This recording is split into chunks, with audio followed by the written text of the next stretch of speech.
Ici, c'est le sac de maternelle de ma fille que je lui ai fait.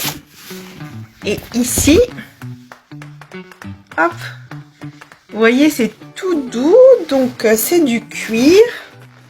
Hop. Hop, vous voyez, c'est du cuir qui est tout doux. Et donc, moi, j'appelle ça du cuir nubuck ou velours. Et en fait, je viens d'apprendre qu'il y avait une différence.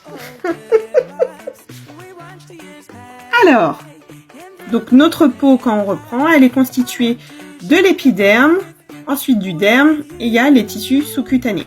Pour le cuir, on enlève la couche d'épiderme, on enlève le tissu sous-cutané et on garde que le derme.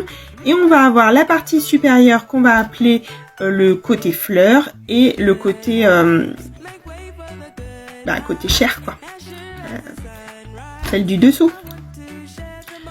Donc on va avoir différents traitements. Par exemple, on va avoir des cuirs, on va garder que le côté chair parce que la fleur sera abîmée, admettons. Et ça va être des cuirs qu'on va appeler des croûtes. Et c'est des cuirs qui sont moins qualitatifs.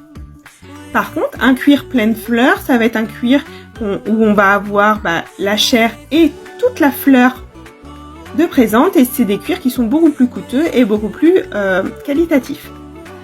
Et donc, pour en revenir à mon histoire de nubuck, cuir velours, le nubuck, en fait, ça va être le côté fleur qui va avoir été poncé et qui va être du coup réservé au cuir de meilleure qualité parce que dès que l'animal aura une petite cicatrice et tout, ça va se voir. Donc ça va être vraiment des cuirs beaucoup plus qualitatifs. Et le cuir velours, alors là c'est une première, c'est un cuir qui a été retourné et en fait on a le côté chair qui après devient velours finalement, on le traite pour qu'il soit tout doux quand même, mais en fait c'est un cuir qui va être moins qualitatif. Et ça je ne savais pas.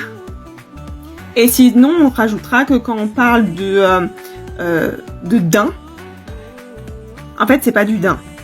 Donc, les cuirs daim ou suède, c'est des termes vulgarisés pour les cuirs nubuck ou les cuirs velours. Voilà. On peut même pas en attribuer un ou l'autre. Et voilà!